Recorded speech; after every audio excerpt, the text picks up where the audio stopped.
James Amps of Amps International LLC taking it up a notch with his Amps Entrepreneurship Leadership Institute retreat in Puerto Rico. Students attending from Argentina, St. Thomas, St. Croix, and Puerto Rico. Some participants driving hours to attend. Amps Institute is building a bridge between three of the islands of the same region because they are all facing a similar threat: food sustainability and conservation. Agriculture is worldwide. I don't care what you do in your life, it's going to pertain to agriculture somewhere.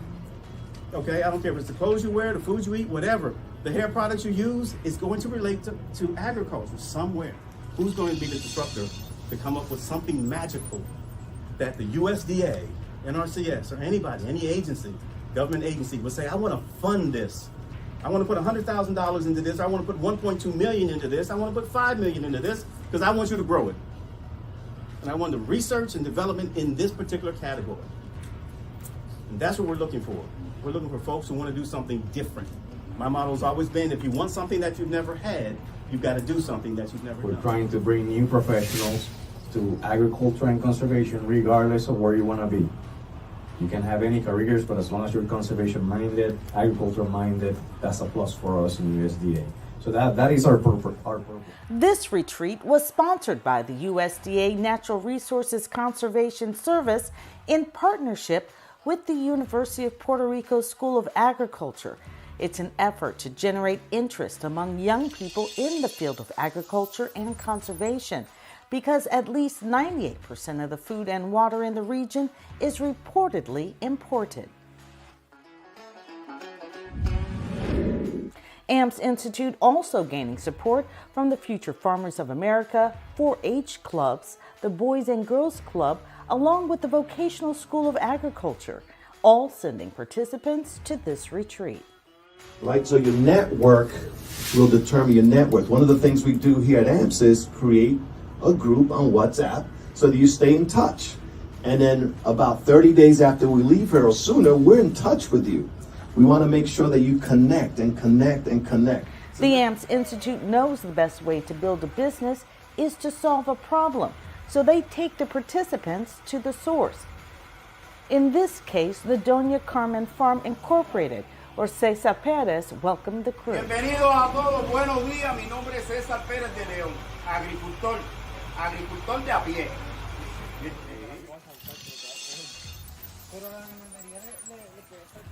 This is the most important part of the island. From this, yeah, we use everything. Plantains, smashed plantains, tostones. Right. So everybody eats mofongo. Is that right? Yeah, and everybody wants it all time of the year. So farmers and cookers that have this, they get a high demand on it. So plantains and bananas are triploid. They don't produce a seed that you plant. So they produce what we call a son. So the seed is actually not a seed, it's the plant. Oh, so they propagate it? So no, the plantain is producing those kits. You see that one over there pretty big?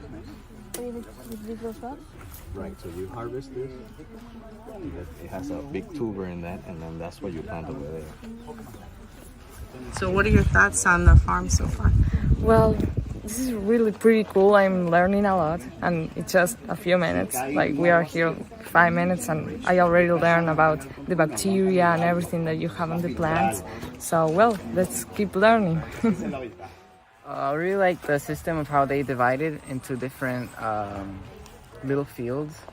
So, because in the market, I've heard that over here, the plantain is really volatile. So the prices range up and down a lot. And so what he does here is he does it for different times of the year. So, for example, if one of his little fields got into the part where the value is really low, the other ones could be really high, and it balances out. The AMPS Institute is already making an impact. Les Genesis Huertas lives just 10 minutes away from this farm and didn't even know it existed. Now she's hoping to volunteer and include others from the Future Farmers of America.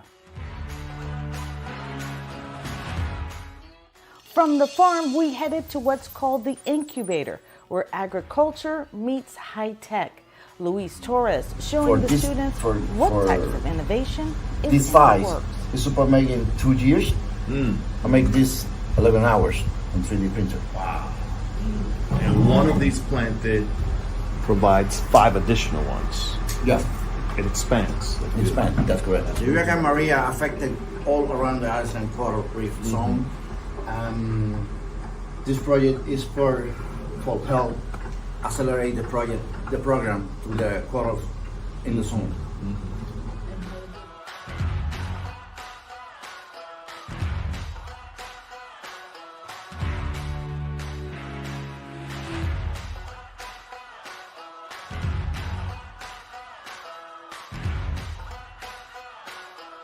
Well, my name is Ivan Arocho. I am from San Sebastián, Puerto Rico.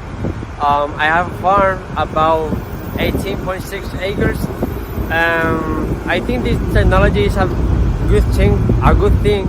It's more effective way because that will give you more information and it's very good for the cow. It can milk the cow 3 or more times a day. When we're talking about food production, we want a balance of technology and traditional farming methods in order to produce everything that we eat. So I think today we saw an example of a traditional farm where they have plantains. Well, so far plantains cannot be produced on a vertical garden system. Now, vertical gardens are very efficient for leafy greens, tomatoes, peppers. That can be very useful in cities, in different settings. So to feed a population, you need both methods. You need technology, you need vertical gardens, you need urban gardens, but you also need traditional farmers that have all the orchards, fruit, avocado, mangoes, because those don't grow on a hydroponic. What makes the makeup of these students so unique is that some only spoke English, while others only spoke Spanish. Yauco's rivers are better. The bilingual students stepping up to the challenge. Of the farmer itself having the marketplace. It's an obstacle these young entrepreneurs had to overcome in order to work together to develop a business for their pitch competition. My name is Juan Casimiro. Thank you. Good firm handshake, okay? Good eye contact, good smile. Oftentimes people shake hands, they don't even smile. Start with the smile and make sure that the handshake is a tight handshake, firm. Now what happens if her handshake is weak or soft? What perception may I get? Not confident. Maybe not confident. Maybe not interested in even meeting me, right? Smile creates another smile. See, you just did it, right? So why don't you look to your left and to your right and just simply smile to each other. Ay, qué lindo. All right. So it was time to put their ideas to work. Teams gathering together, brainstorming, and building a real business plan, including crunching the numbers. They had to face judges in the morning who were going to question what they learned. Wanting to try our business, which is compost. After a few months, we have a chief executive officer. Hi, my name is. After a few practice runs, it was time to take a moment of meditation, a walk to the beach for Midnight Madness, a personal moment for James Amps to thank each participant for coming and to encourage them. We'll get better together, but anything you need, man, we're right here. We're very proud of you for actually coming here for something that you never even knew about.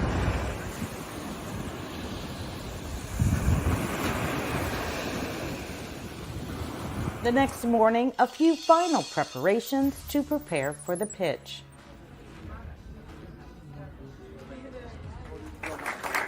With the introduction of the judges, it was showtime.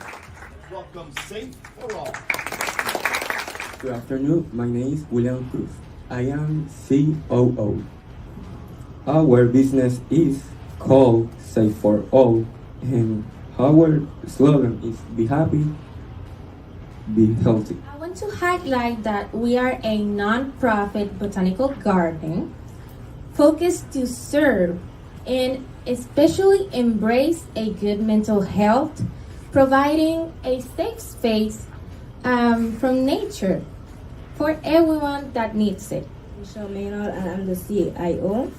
Our competitors are the Cool Gardens, the Botanical Gardens of Caguas, and the Guanaca Sunflower Farm. The things that we're gonna need to start our business is gonna be permit and license, basic infrastructure, constructions, plants and trees, garden equipment and tools, and the store inventory. Good afternoon, my name is David Alejandro Matos Santos. I am the CEO. I'm from Puerto Rico and I live in Barranquitas. My English is no good, but I am practice and I am going to do my best. Good afternoon, my name is Laurelis Rivera Villanueva and I'm CMO of Wabi Compost. And let me just start with this. We live in a country where their wastelands are in their limits. And those wastelands have 30% of organic material waste.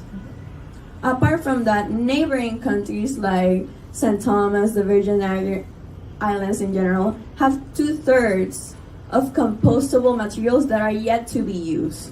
How can youth learn, be motivated to reduce those percentages? From the process of the compost, how are you going to connect the school with the farmers or the agriculture?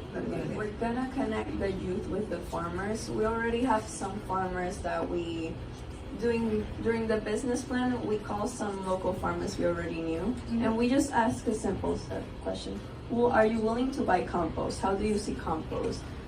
They said yes, and some even said that they don't find people that do compost for them. Doing compost apparently is really hard in Puerto Rico. One of the fincas that I talked to was Finca Perla Borincana, and I talked to one of the managers, and he told me that this business idea, it was really good because he was really interested in compost because it helped his terrain, and also in the school, the main target is that we can benefit the school because as public schools in Puerto Rico, we don't get a lot of funding for our school. So by making the profit, the students, the payment, I guess, for students will be community service hours because we have to get away with those hours, and also half of the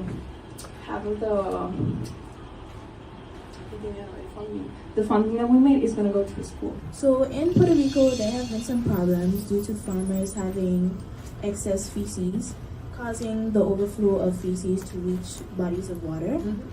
That then results in farmers losing their license, decreasing the amount of farmers that we have on hand, then increasing our food insecurity.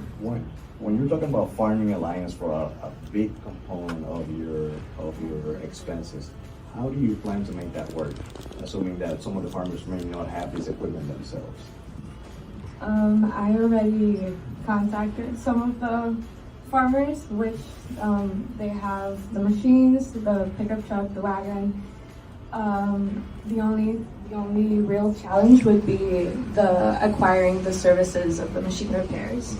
Are you gonna give me a specific percent of your production of that fertilizer for it so I can use it in my farmer?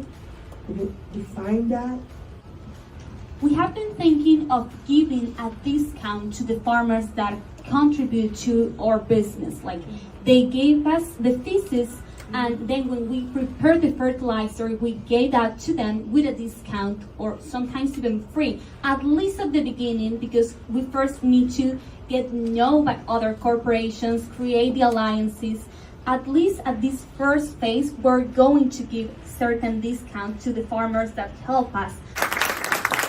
Well, good afternoon, everyone. I'm Jorge Iván Rivera Torres, CEO of Caribbean AGX, and I account with knowledge with farming and financials. And today we'll be presenting Caribbean AGX. Hello, my name is Susanna Calhoun. I am from St. Thomas, Virgin Islands, and I am the COO of Caribbean AGX, and my specialty is writing about social justice and equity issues. Good afternoon, dear judges. My name is Virginia Ciancia. I'm 16 years old. I live in Argentina, and I'm the founder and CMO of Caribbean AGX. And I'm the youngest person in Latin America to be certified by MEDA. Good afternoon, everyone. My name is Camila Muñiz. I'm the CBO of Caribbean AGX, and also I am a state former president of the organization Future Farmers of America, and I am an actual student of animal science and Privet. Good afternoon, everyone. My name is Ivan Arocho. I am the CFO of Caribbean AGX. I am from San Sebastián, Puerto Rico, and I am a farmer, and I study in agronomy. Well, what we want to do is create an e-commerce platform where farmers can buy products and farmers can get transport for the products, and where they can match and find workers for the products. It will be a company majorly focused on giving a service, and we will have a commission, and it's characterized by being a business entity as a partnership. Well, we have a surprise by the way for our sharks. Yes. You're a farmer, yes? What is your expectations in terms of outcomes for your, as you as a farmers with this company? In terms of, how do you expect you to be served by this platform, and what are your expectations in terms of your outcome as a farmer? Well, for example, I work with cows, and these days it's very difficult to find vaccines or medication for cows, and I think this website can help me to deliver my medication for my cows, for my animals. Si la compañía no le suple el agua, pues ellas no tienen nada. Por eso buscamos una mejor solución. I'm going to translate for him for what he said.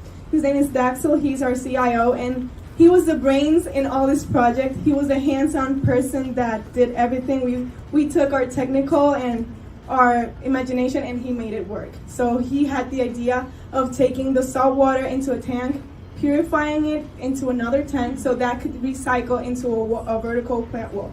So that was his idea, and that's our main project. How are you going to take that salt water desalination to a farm in the mountains? So basically, when we started talking, when we started doing our network thing, when we met her, she told us that they only had one company there that provided them water. The other thing, they relied on salt water. And that's why agriculture wasn't able to grow there. So we wanted to make sure that at least a community had a prototype that they can rely on for agriculture, because everything is important. My suggestion is for you to focus on the system, because the system is your real product. Yeah. And you have a unique system and a unique opportunity. You are solving a real issue for an island, and in order to scale the process, you need to be more focused on how is the cost, the time that you are going to spend in the process, and then you can add the other things of education, all the social responsibility of the process. But you need to be more in depth of the system, because you have a really good system. Okay, before we go to the next, be multilingual if you can. Most of you are rectors or the. We had a great time. It was amazing to have the 4-H Club and the Future Farmers of America and the Boys and Girls Clubs out here. We had students from St. Thomas. We had our ambassador from St. Croix. So it was just amazing how they all meshed together.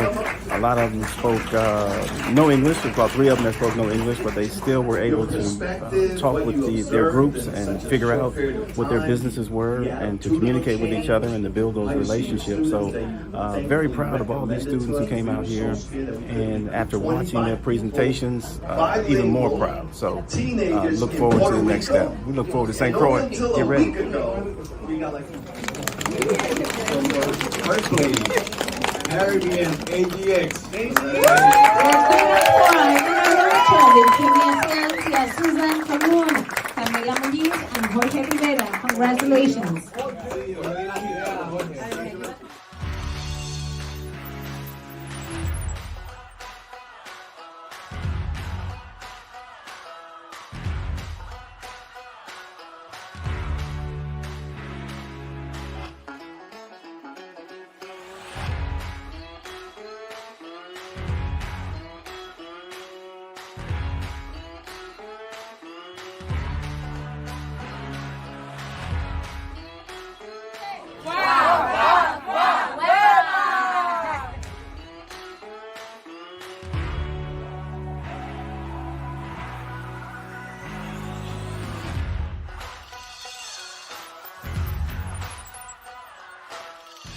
For more information about James Amps of Amps International LLC or the Amps Entrepreneurship Leadership Institute Retreat, go to ampsinstitute.com.